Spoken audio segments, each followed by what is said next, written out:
Yo boys, FaZe Doritos here. Decided to make a new video. Haven't made one in a while. Hope you guys have been well. Hope your Thanksgiving has been well. And early Merry Christmas to you guys out there to celebrate that. Or, Happy Holidays. So, today we're going to be talking about an Affliction Warlock guide.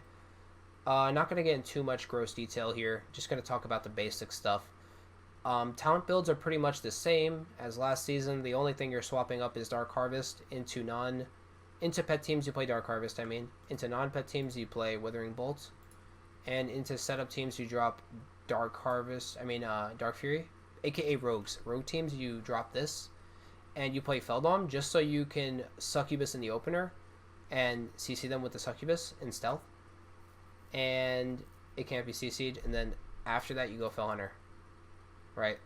And then outside of those comps, you just pretty much play the standard build. Nothing changes. And then for PP talents, a big change. We lost Contagion, which is our big dot burst button. So now we play Jinx, which gives you, whenever you're cursing, it applies Corruption and Agony, which is amazing, by the way. I recommend everybody plays this. And Rampant is pretty much like mandatory.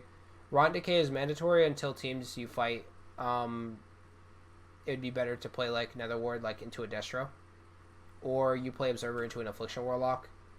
And then like into melees, you could play Impish Instincts like double melee Ret Warrior, TSG, stuff like that, For people that don't know what TSG is, it's basically DK Warrior. So if you guys are versing a DK and a Warrior, Impish Instincts is a good option. Sometimes I don't play it because I don't feel I need it, but it's always a good option, so it's really good.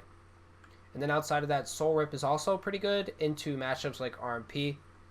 But as I was saying earlier, you just have a lot of options, a lot of different playstyles, ways that you can play, and you can succeed with a lot of these talents into the same matchup. Like TSG, you could play Soul Rip and do well, You could play Impish Instincts and do well. You could play Rotten Decay and do well into them, etc. So that's it for the talent builds. Let's go straight into the rotation. I had a lot of people talking about how Rapture, you can't press when you have Jinx because you're pressing all your globals on Jinx. But I'm here to tell you it's not that bad. It's not that bad. Like, in most situations, you might, like, press it one time, okay? I'm going to get in combat. You might press it one time to apply dots, and then press UA, and then swap it. Like, you swap it, and then you Soul Rot, Phantom Singularity, Dark Glare. You might apply your dots after this, or you might just press Rapture, depending on the scenario. So you can dump your stacks, press the Drain, press the Rapture proc, press the Suck. Look at that, already over 250k DPS. Insane, boys. It's literally just like that. And this is a situation where you would, like, imagine these were DK pets, right? So you'd press your Soul Rot, and you would get, like, full stack on Dark Harvest, which would allow your Rapture to crit more. You see how I got those 3 crits? Higher probability you'd get those big crits if you played Dark Harvest, right? It won't matter too much, though, if they're not stacking, aka teams, like, with no pet. Maybe a Destro Warlock, you won't play it. Or like RMP when they're spread out, it's hard to get value. So in those matchups, you just play Withering. It's pretty much that. All right, so I wanted to review a one second. I wanted to review a solo shuffle clip of me playing earlier. Alright, so here we go, guys. This is a 6-0 lobby that I had earlier yesterday where I was streaming and we had a solo shuffle, rare solo shuffle pop. Rarely do I get solo shuffle pops. I highly recommend you guys that still play WoW to just go find friends in Q Arena and not try to ego anybody else. Just try to have a good time in Q Arena and get better through that, because I think that's the best way to play the game now that Qs are kind of dead. So anyways, let's get into the solo shuffle that I got popped. So the second I go into Arena, the first thing I do is throw down my gate. This is what I was talking to you guys about. As you can see, 2 shards. So it's harder to jinx everything when you have less shards. And if you jinx everything, you won't be able to Rapture. So I sack my pet. See, guys, I had a lot of people ask me, do you have your pet out all the time? No. The gate opens and I sack my pet unless I forget about it for some reason or if I get distracted. But you should always be sacking it the second you get out of the arena, but leave it out when you're in the gate so your sack doesn't bug out. So I soul swap that guy. I instantly apply dots and I apply my UA. I get stunned here. This is actually the end of the lobby. This is the 3. Okay, this is round 4 right now. So this is where the guy trinkets to Quill. He trinkets to Quill into full fear. I got very lucky on that. And then I fear him again. And then Shadow Fury. I think. Yeah. No, I just Shadow Fury. Okay, so I Shadow Fury Soul Rot. Phantom Singularity. Swap my dots to the DK. And then I think I jinx this guy. No, I manually apply. Okay. Then I Dark Lair. So this is perfect rotation. I get full dots on everything. But it didn't really matter because the DK just traded his anti-magic zone, which reduced the damage of my dots, and they just stood in it. It's unfortunate. Sometimes they do that, and your dots are not that vital, you know, which is okay. So we pressed Drain Soul because we wanted to get a proc there. We didn't have many shards. So that's another thing, guys. When you don't have shards, it's okay to just hard cast a Drain Soul, even if you don't have a Nightfall proc. Don't worry about it too much. That's okay. Just press your Drain Soul. You might get a proc on the Rapture. And more than likely, if you have dots rolling, in that time, you're going to get like another shard. In which case, you cancel the Drain and just press Rapture. So here we are. We're pressing Drain Life. We port the Clone. The guy was casting Clone. And I just line of sight here. Press Rapture. Try to upkeep that Dread Touch, guys. It increases your damage. So as best you can to keep UA, you want to press Rapture as well. So as we can see, this is the dome. This is the anti-magic zone that I was referring to earlier that reduces the amount of dot damage that I'm doing here because it's all magic. The best thing that you can do, guys, here when the guy throws down the dome is to run away and not do damage, but try to keep your dots active. So ideally, I should have just gated here to try to force the warrior and the DK to run out of the dome to chase me. Because doing damage here doesn't really matter. So I'm just doing Raptures, getting dots up. Finally, Dome expires, and as you can see, they're starting to rot now. They're starting to fall behind, which is great. This is actually a very nice lobby here because this round, well, nice round because the other Warlock got trained and not me. But I can show you guys the first TSG round, which is the one that we fought the opener. Let's actually go back in time here, show you guys how it felt when I got trained.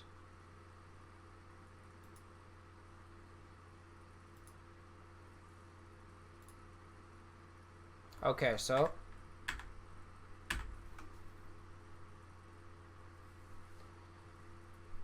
this is the Warrior Demo one. I want to show you guys a TSG. I think double melee is usually what people struggle against. Okay, so let's see how I press wall. Okay. Oh, I think I remember this one too.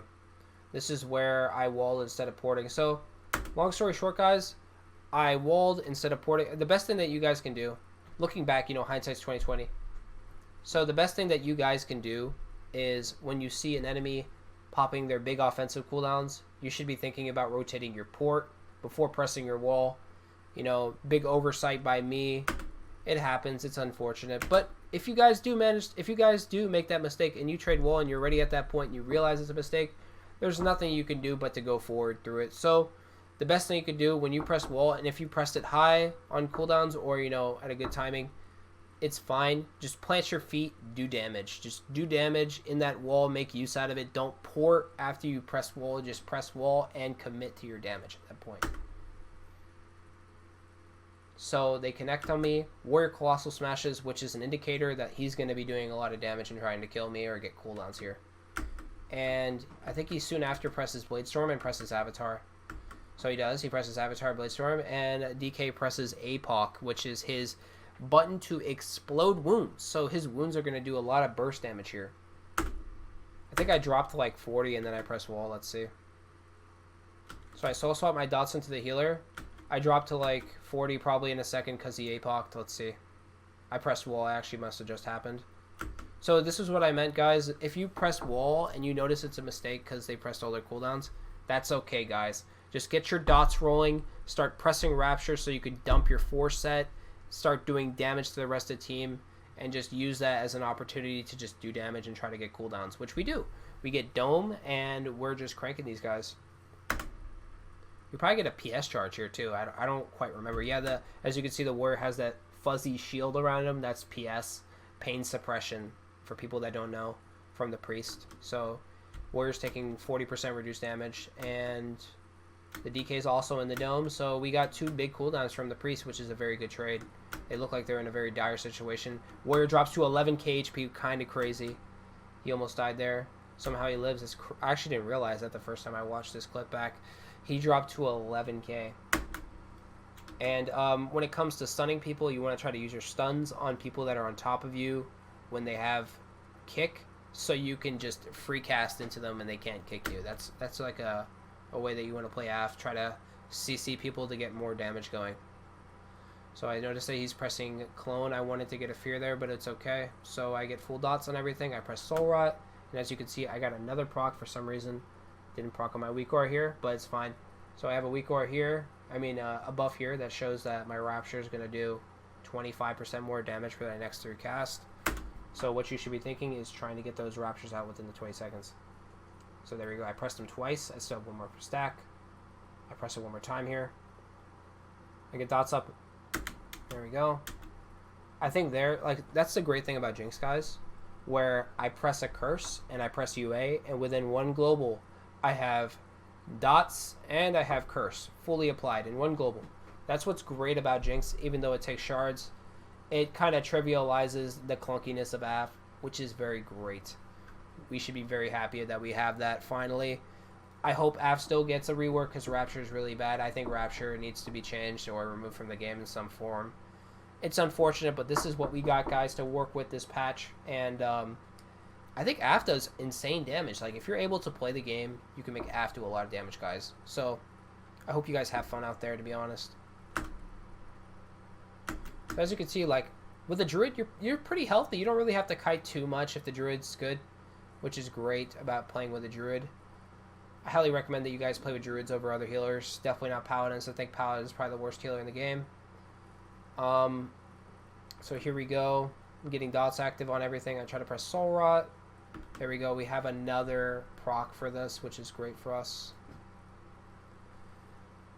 And also, guys, this is my ult, so I wouldn't worry too much about me being Blood Elf. Remember, guys, Blood Elf is not a good race, but you don't have to play the best race in game to win games. Remember that, especially at like lower CRs. You don't really have to worry about it, guys. You can win games to pretty high CR without the right optimization. So don't be worrying about it too much. Oh, also, before I end the video and do like an outro and stuff, I don't want to make this video too long for you guys. I hope, you know, some of the gameplay footage has helped you guys out. But I wanted to talk to you guys about what kind of gear am I running. So currently I run Verdant Conduit on this character, and on my other character I picked up the Haste one that gives you stacking haste per new enemy you hit, which is a pretty good helmet. I think it's pretty good, and I think it's really good into like BM hunters, into any team that has a lot of pets, new pets they summon, because you can just constantly be proccing the helmet buff, which is pretty good. But outside that, Verdant Conduit's pretty good. And then there's the Mastery one that you get a proc from an embellishment above 90% HP. That one's also good. You can run that one if you guys want to. That one's great. And then for gear, I pretty much just picked up 4 set. I have 4 set from the normal raid, as you can see here. So this character has 4 set from normals, and I have shoulders, chest piece, hands, and legs, and then everything else is just trying to get gear, not best optimized. And yeah, I have ignore the weapons. I kind of just got this from Vault. It is what it is. Anyways, guys, yeah, for this video, that's pretty much it. Not going to go into too much detail here. Plan to make a series of how to respond into different classes, into warriors, how to play in other classes. You know, might be doing a lot more videos in the future, depending on, you know, what's happening in the future. But if you like the video, guys, don't forget to hit that like button. Don't forget to subscribe, notification bell. Also, twitch.tv/FazeDoritos with 2 S's. I stream from 6 p.m. to like near 8 p.m., 9 p.m. ish usually. And after this video, I actually plan to turn my stream on. So I'll see you guys there. Thanks everybody for watching this video. I hope it helped you. And good luck in Arena, guys. I'll see you guys.